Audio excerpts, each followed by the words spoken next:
Bon dia, sóc en Nicolau Juliol i avui us vinc a parlar sobre el llenguatge no verbal. Per començar, què és el llenguatge no verbal? El llenguatge no verbal és la part del que expliques que expressa el teu cos.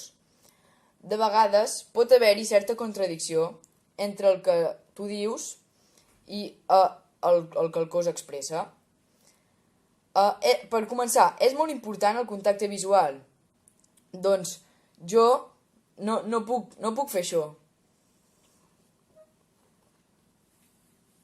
Sí, doncs l'altre dia vaig anar, clar, al cine.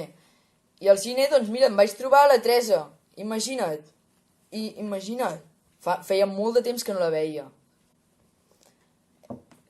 Canvia molt si fas això. Doncs l'altre dia vaig anar al cinema i vaig anar a veure la pel·lícula de Nemo i em vaig trobar la Teresa. Feia moltíssim que no la veia. Les mans també és un punt a tenir en compte. Doncs jo no puc fer així. Doncs sí, l'altre dia vaig anar al cinema i em vaig trobar la Teresa. Clar, quina casualitat, és increïble. Impressionant, la Teresa. Feia molt que no la veia. Doncs no, més aviat, tampoc no et pots quedar així. Doncs l'altre dia vaig anar al cine i em vaig trobar la Teresa. No. Doncs has d'expressar una mica amb les mans, però sense passar-te. També s'ha de tenir en compte la llum. Que no hi hagi massa llum ni que tampoc n'hi hagi massa poca. Per exemple, si jo parlo així, doncs l'altre dia vaig anar al cinema i em vaig trobar la Teresa.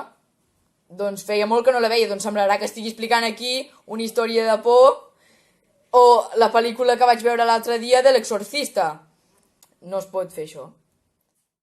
En definitiva, que si aprenem a dominar el nostre cos, anirem molt millor a l'hora d'expressar-nos i parlar i comunicar-nos amb l'altra gent.